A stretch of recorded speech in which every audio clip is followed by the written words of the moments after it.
അമ്മയിൽ ഇപ്പോൾ ഭാരവാഹിത്വമൊക്കെ വന്നു. ശ്വേതാ മേനോനും കുക്കു പരമേശ്വരനും അടങ്ങുന്നൊരു ടീം വന്നിട്ടുണ്ട്. അപ്പോൾ അമ്മയിലെ പെൺമക്കൾ എന്ന് പറഞ്ഞ് പത്രങ്ങളൊക്കെ വലിയ വാർത്തയാക്കി. സ്ത്രീ സുരക്ഷ, അതായത് WCC പോലെയുള്ള സംഘടനകൾ വന്നത് തന്നെ ഇത്തരത്തിൽ സ്ത്രീകളുടെ സുരക്ഷ മുൻനിർത്തിയാണ്. ഹേമ കമ്മിറ്റി റിപ്പോർട്ടുമായി ബന്ധപ്പെട്ടൊക്കെ ചില വിവാദങ്ങൾ വന്നിരുന്നു.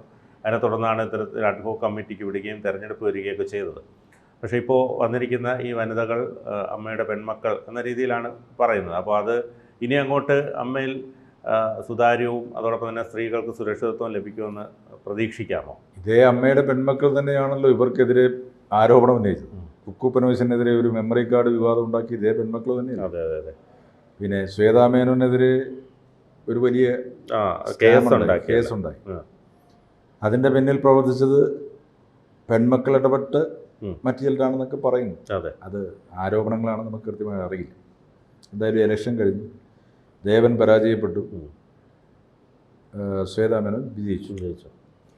ഇനി ശ്വേതാ മേനോൻ്റെ കൈകളിൽ അമ്മ ഭദ്രമാണ് എന്നൊക്കെയാണ് മീഡിയ എഴുതിക്കുന്നത്. പലരും അഭിനന്ദിച്ചു. ഭദ്രമാവട്ടെ. എന്തായാലും പലരും എന്നോട് ചോദിക്കാറുണ്ട്, ശ്വേതാ മേനോൻ സംഘടനയെ നയിക്കാൻ മിടുക്കിയാണ്, അവർ നല്ല അഭിനേത്രിയാണ്, എനിക്ക് വളരെ അടുത്ത പരിചയമുണ്ട്, അതുകൊണ്ട് അവരുടെ സംഘടനാ വൈഭവം എന്താണെന്ന് നമുക്കറിയില്ല. അതിപ്പോൾ ഇന്നസെൻറ്റോ മോഹൻലാലോ ഒക്കെ കൊണ്ടുപോയ പോലെ അത് കൊണ്ടുപോകുമെന്ന് എനിക്കറിയില്ല. എന്നാൽ ജനറൽ സെക്രട്ടറിയായി വന്നിരിക്കുന്ന കുക്കു പരമേശ്വരൻ നല്ല സംഘടനാശേഷിയുള്ള ആളാണ്. അത് എനിക്കറിയാം. കാരണം ട്രിവാൻഡ്രത്ത് ചലച്ചിത്ര അക്കാദമിയുടെ ഫെസ്റ്റിവലും ഒക്കെ നടക്കുമ്പോൾ വളരെ ഡിസിപ്ലിനായിട്ട് കാര്യങ്ങൾ കൈകാര്യം ചെയ്യുന്ന ഒരു സ്ത്രീയാണ്. മാത്രവുമല്ല, കമ്മിറ്റിയിലേക്ക് എനിക്ക് തോന്നുന്നു ഭൂരിപക്ഷം സ്ത്രീകളാണ്. അൻസിബ ഹസൻ ജോയിൻറ്റ് സെക്രട്ടറി ആയിട്ട് അവിടെ സ്ഥാനമേറ്റിട്ടുണ്ട്, എതിരില്ലാ തിരഞ്ഞെടുക്കുന്നത്. പിന്നെ 4 സ്ത്രീകൾക്ക് സംവരണം ഉണ്ടായിരുന്നു കമ്മിറ്റിയിൽ. അതിൽ 5 പേര് മത്സരിച്ചു. അതിൽ സജിത ബേട്ടി എന്ന് പറയുന്ന ആ പെൺകുട്ടി പരാജയപ്പെട്ടു. ബാക്കി 4 പേര് വന്നിട്ടുണ്ട്. അങ്ങനെ കണക്കൂട്ടിയാൽ 7 or 9 പേര്, 17 പേരുടെ കമ്മിറ്റി സ്ത്രീകളുണ്ട്. അപ്പോൾ സ്ത്രീ പ്രാതിനിധ്യമാണ് എല്ലാവരും ആഗ്രഹിച്ചിരുന്നത്. തന്നെയാണ് WCC അടക്കം പറയുന്നത് അമ്മയിൽ സ്ത്രീകളുടെ സാന്നിധ്യം കുറവാണ്, പകുതിയിലധികം അംഗങ്ങൾ സ്ത്രീകളാണ്, എന്നിട്ടും സ്ത്രീ സാന്നിധ്യം കുറവാണ്. അപ്പോൾ എനിക്കിപ്പം ഭയം അവിടുത്തെ പുരുഷ നടന്മാർക്ക് എന്തെങ്കിലും പ്രശ്നം ഉണ്ടാകുമോ? സ്ത്രീകളെ പരിഗണിക്കുന്നില്ല എന്ന് പറഞ്ഞു സ്ത്രീകൾ കൂടുതൽ വന്നപ്പോൾ ഇനി പുരുഷ നടന്മാർക്ക് എന്തെങ്കിലും പ്രശ്നം ഉണ്ടാകുമോ?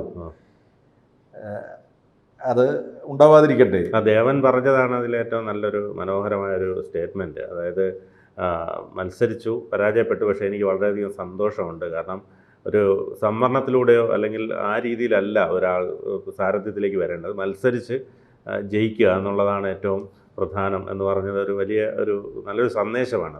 അത് നല്ല സന്ദേശമാണ്. ഞാൻ എല്ലാ കാലത്തും പറയുന്നതാണ്, സ്ത്രീ സംവരണം കൊടുക്കുക എന്ന് പറയുന്നതിനകത്ത് അർത്ഥമില്ല. ഇപ്പോൾ ഇന്ദിരാഗാന്ധിക്ക് സംവരണം കൊടുത്തിട്ടുണ്ട്, സിനിമാവോ കണ്ടായിരുന്നായി അവിടെ പ്രധാനമന്ത്രിയായിട്ട് സംവരണം കൊടുത്തിട്ടുണ്ട്. ഝാൻസി റാണി അടക്കം. എന്തിന് കേരളത്തിൽ ആദ്യത്തെ സമരം നടത്തിയ അക്കാമചെറിയ എന്ന് പറയുന്ന സ്ത്രീ മദ്രാശിയിൽ നിന്ന് ഇവിടെ വന്ന് സമരം നയിച്ചു എന്ന് പറയുന്നത്, അവർക്കൊന്നും സംവരണം കൊടുത്തിട്ടില്ല.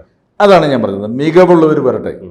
ദേവൻ മത്സരിച്ച് തോറ്റപ്പോൾ ഇങ്ങനെ പറയുന്നതാണ് എന്ന് ചിലരൊക്കെ ട്രോളുന്നുണ്ട്. അങ്ങനല്ല, പറഞ്ഞതിലൊരു വലിയ യാഥാർത്ഥ്യമുണ്ട്. മത്സരിച്ച് മുന്നേറിയിരിക്കും വരണം. ഈ മത്സരത്തിലൊരു പ്രത്യേകത, മത്സരിച്ച് ജയിക്കുമ്പോൾ ഉത്തരവാദിത്വം കൂടും.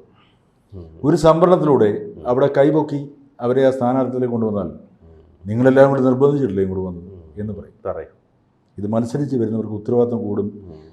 ഇനി വളരെ കാര്യക്ഷമതയോടെ സംഘടനയെ നയിക്കാൻ ശ്രമിക്കും. ആ ശ്രമമാണ് വേണ്ടത്. പിന്നെ പിന്നിൽ നയിക്കാൻ ഒരുപാട് പേരുണ്ടല്ലോ. ആ കമ്മിറ്റിയിൽ തന്നെ ജോയി മാത്യുവിനെ പോലെ, കൈലാഷിനെ പോലെ പ്രാപ്തിയുള്ള ഒരുപാട് പേരുണ്ട്.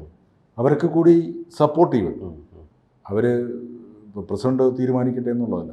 ശ്വേത തന്നെ മറുപടി പറഞ്ഞെന്താണ്, ഞങ്ങളൊരു കൂട്ടായ തീരുമാനമാണ്, കൂട്ടായിട്ടുള്ള പ്രവർത്തനമാണ് ഉണ്ടാവുക, അല്ലാതെ അവിടെ പ്രസിഡന്റ് എന്ന് പറയുന്ന ഏകാധിപത്യവും സെക്രട്ടറി എന്ന് പറയുന്നത് ഉണ്ടാവില്ല എന്നാണ് പറയുന്നത്. ഇതിനുമായിട്ട് ചേർത്ത് വായിക്കേണ്ട മറ്റൊരു ഇലക്ഷനുണ്ട്. അതിൻ്റെ തലേദിവസം നടന്ന പ്രൊഡ്യൂസേഴ്സിൻ്റെ തിരഞ്ഞെടുപ്പ്. അവിടെ ഒരു വനിത യുദ്ധം പ്രഖ്യാപിച്ച് നാട്ടുകാർ പെൺപുലി എന്ന് വിളിക്കുന്നു എന്ന് പറഞ്ഞ് അഭിമാനിച്ച് തലയുയർത്തി നടന്നു. അവർ ദയനീയമായി പരാജയപ്പെട്ടു. അത് അഹങ്കാരത്തിൻ്റെ പരാജയമാണ്. ഞാൻ അവിടെ 270 അംഗങ്ങളാണ് വോട്ട് ചെയ്തത്. അതെ അതെ അതിൽ കേവലം 110 വോട്ട് മാത്രം ലഭിച്ചതാണ് പെൺപുലിക്ക്. അതെ.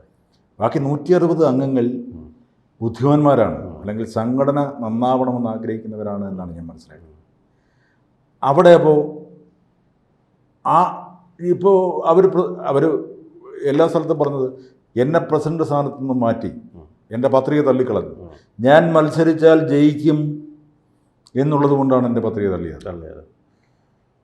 എന്നാൽ ഈ ജി സുരേഷ് കുമാർ അടക്കം ലിസ്റ്റിൻ സ്റ്റീഫൻ അടക്കം എല്ലാവരും ആ ഭരണാധികാരിയോട്, റിട്ടേണിംഗ് ഓഫീസറോട് പറഞ്ഞു അവർ മത്സരിക്കുന്നെങ്കിൽ മത്സരിക്കട്ടെ.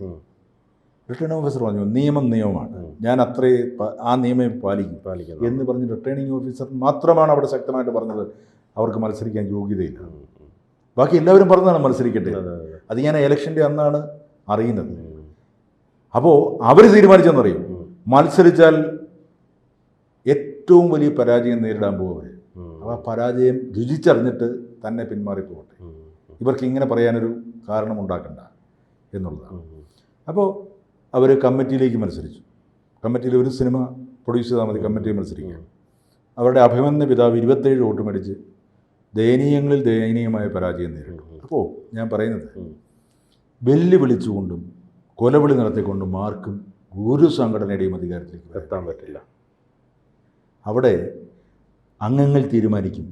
ഇവരുടെ ആറ്റിറ്റ്യൂഡ് കാണുമ്പോൾ ഞങ്ങളെ ചേർത്ത് നിർത്തുമോ, ഞങ്ങൾക്ക് വേണ്ടി പ്രവർത്തിക്കുമോ. അപ്പോൾ അവിടെ ജനറൽ സെക്രട്ടറി സ്ഥാനത്തേക്ക് 3 പേരാണ് മത്സരിച്ചത്. ലിസ്റ്റിൻ സ്റ്റീഫൻ, കല്ലിയൂർ ശശി, വിനയൻ പരാജയപ്പെട്ടു. അതും ദയനീയ പരാജയമാണ്. കാരണം എന്താണ്, വിനയൻ ഒരു സംവിധായകനാണ്, ടെക്നീഷ്യനാണ്. ഒരു നിർമ്മാതാവ് പടം നിർമ്മിച്ചിട്ടുണ്ട്, അതുകൊണ്ട് മെമ്പർഷിപ്പ് കിട്ടി. പക്ഷേ ഒരു നിർമ്മാതാക്കളുടെ സംഘടനയിൽ ജനറൽ സെക്രട്ടറിയായിട്ട് വന്നാൽ നിർമ്മാതാക്കളെ എത്രത്തോളം സംരക്ഷിക്കുമെന്നുള്ളൊരു സംശയം അംഗങ്ങൾക്കുണ്ട്. അത് മാത്രമല്ല, വിനയൻ അല്ലാതെ ഒരുപാട് എതിർപ്പുകളുണ്ടല്ലോ. വിനയൻ അല്ലാതെ തന്നെ ഈ സിനിമ ഇൻഡസ്ട്രിയിൽ ഒരുപാട് എതിർപ്പുണ്ട്. പുള്ളി സാധുക്കൾക്ക് വേണ്ടി നിൽക്കുന്നു എന്ന് പറയുന്നുണ്ടെങ്കിലും ബെൻസുകാരിൽ വരുന്ന സാധുവാണ് അദ്ദേഹം. അപ്പം ഇതൊക്കെ വെറും പുറംപൂച്ച് മാത്രമാണ് എന്ന് അംഗങ്ങൾക്ക് മനസ്സിലാവും. അപ്പം അങ്ങനെ ഈ 2 ഇലക്ഷനുകൾ ചേർത്ത് വായിക്കുമ്പോൾ ഒന്ന് അഹങ്കാരത്തിൻ്റെ പരാജയവും ഒന്ന് മധുരമുള്ള വിജയവുമാണ്. അതാണ് ഇത് രണ്ടും കൂടെ. തലേദിവസവും പിറ്റേ ദിവസമായിരുന്നല്ലോ മത്സരം. പിന്നെ അമ്മയെ സംബന്ധിച്ചിടത്തോളം ശ്വേത ഉറപ്പിച്ച് പറയുന്ന കാര്യമുണ്ട്. കൈനീട്ടം കൊടുക്കുന്നത്, അംഗങ്ങൾക്ക് 5000 രൂപ വീതം കൈനീട്ടം കൊടുക്കുന്ന സംഭവവും മെഡിക്കൽ അലവൻസും, അതായത് ചികിത്സാ സഹായം കൊടുക്കുന്നതും ഒരിക്കലും നിർത്തില്ല. അത് പഴയതിനേക്കാൾ ശക്തമായി കൊണ്ടുപോകും. അപ്പോൾ ഈ പെൻഷൻ മേടിക്കുന്നവർക്കും മെഡിക്കൽ എയ്ഡ് കിട്ടുന്നവർക്കും അതൊരു ആശ്വാസമാണ്. അതാണ് ഇതിലെ ഏറ്റവും വലിയൊരു. അവർ പ്രാർത്ഥിച്ചുകൊണ്ടിരുന്നത് ശക്തമായ ഒരു ഭരണ സംവിധാനം വരണമേ. അത് കിട്ടി എന്ന് വേണം വിചാരിക്കും. പിന്നെ ഞാൻ പറഞ്ഞില്ല, ഈ പറഞ്ഞ പോലെ മോഹൻലാലും മമ്മൂട്ടി, സുരേഷ് ഗോപി അടക്കം അവരുടെ വാക്കുകൾക്കൊരു വലിയ വിലയുണ്ട്.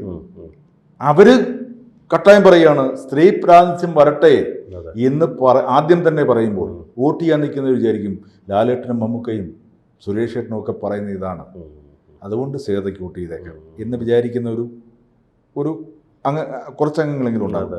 രണ്ടാമത് അവരുടെയൊക്കെ വാക്കുകൾക്ക് ഇവർ വില കൊടുക്കും. അവരൊന്നിച്ച് വലിയ ഷോ ചെയ്യും. ഇപ്പോൾ തന്നെ അമ്മയിലെ അംഗങ്ങളെല്ലാം കൂടി ഒരു ചാനലിന് വേണ്ടി ഇന്ന് ഷോയാണ്. അതിൽ നിന്ന് കിട്ടുന്ന പണമൊക്കെ അമ്മയിലേക്ക് കുറേ കൊടുക്കും. പിന്നെ അമ്മയ്ക്ക് വേണ്ടി എല്ലാ വർഷവും അവർക്ക് ഷോ ചെയ്യാം. ഈ ആർട്ടിസ്റ്റ് ഇത്രയും അവരുടെ കയ്യിലുള്ളത് കൊണ്ട് അവർക്ക് ഫണ്ടിന് കുഴപ്പമുണ്ടാവില്ല. പിന്നെ മറ്റു സംഘടനകളുമായി ചേർന്ന് നിന്നുകൊണ്ട്, പ്രൊഡ്യൂസേഴ്സും ഫെഫ്കയും ഒക്കെ ചേർന്ന് നിന്നുകൊണ്ട് പോകാൻ ഇവർക്ക് കഴിയും എന്നാണ് നമ്മുടെ വിശ്വാസം.